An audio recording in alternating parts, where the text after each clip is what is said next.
Business News is next with Enahoro.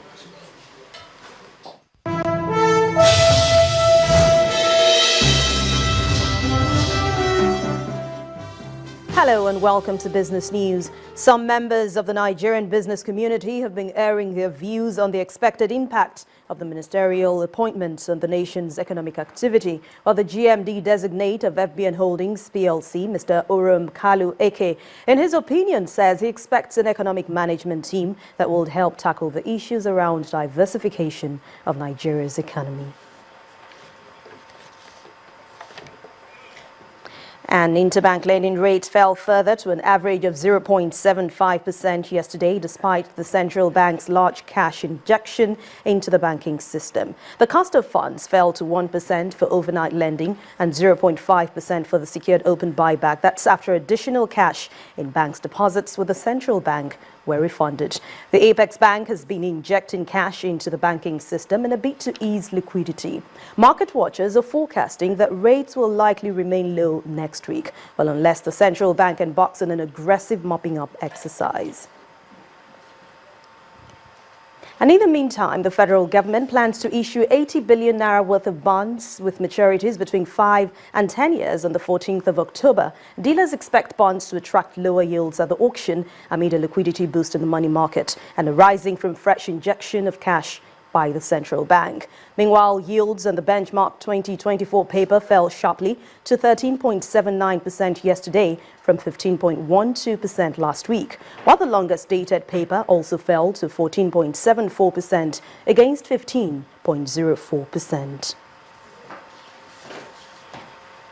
The Nigerian equities market ended the week on a negative note following sustained pressure across all major sectors, while the key broad index ended 1.38% to close at 30,165.22, owing to sell-offs between Monday and Thursday. However, a 0.14% gain halted the downward momentum on Friday following gains in the banking and oil and gas sector.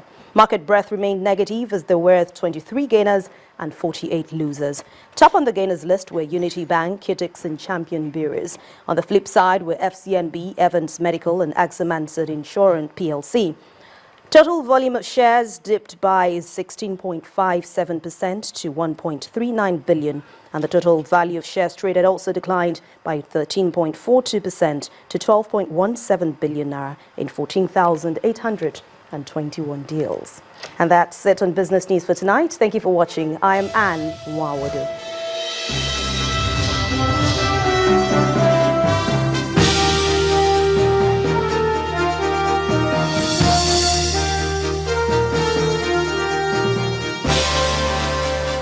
Two loud explosions rocked a peace rally in the Turkish capital, Ankara, killing as much as 20 people. Turkish news agency revealed that the target appears to have been the march calling for the end to the violence with the Kurdish separatist group, the PKK.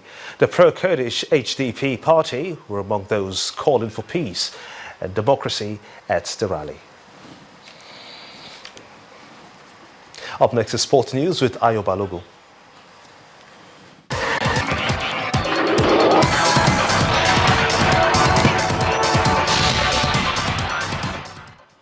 Many thanks. Time now for some sports news. Well, Nigeria's Falconets are through to the final qualifying round of the 2016 FIFA Under-20 Women's World Cup. Now, they defeated the Democratic Republic of Congo 2-0 in the second leg of the second qualifying round played at the Abuja National Stadium. Chiwedu Hezo shot Nigeria ahead as early as the 8th minute, and the Delta Queen striker then completed a double in the 56th minute to hand Nigeria a 4-1 aggregate win. Well, Nigeria head coach Sunday Oliseh wants a quick response from his charges ahead of Sunday's international friendly against the indomitable Lions of Cameroon. Well, the Super Eagles were beaten 2-0 by the Democratic Republic of Congo in their last international friendly on Thursday, with goals from Diumerchim Bokani and Jordan Nkololo at the Visa Stadium in Belgium.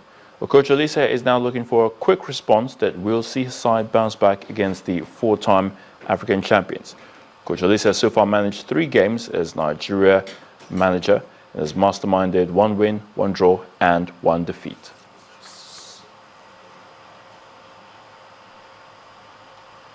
Well, that's a wrap on sports news. Gimba will be back with the rest of the news at 10.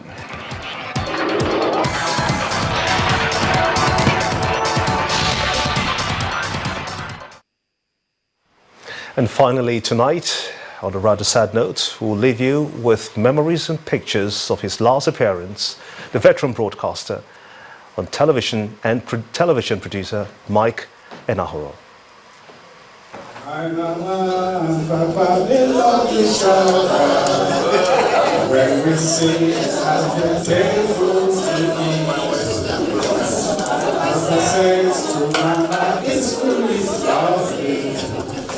Mama smiles and then she starts to sing.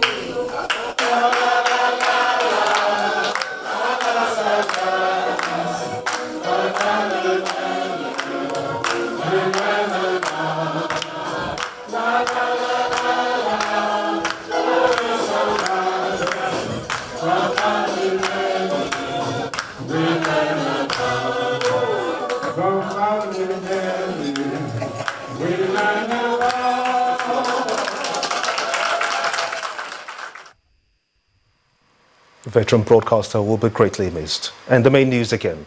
Former Bayelsa State Governor Dimitri Silva, Chief Dimitri Alamasia has died after slipping into coma 2 days ago, leading to his admission at the University of Port Harcourt Teaching Hospital.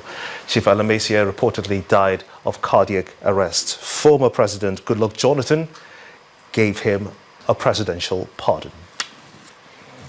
And that's how it's been on the news at 10 tonight. I'm Gimba Omar. Good night.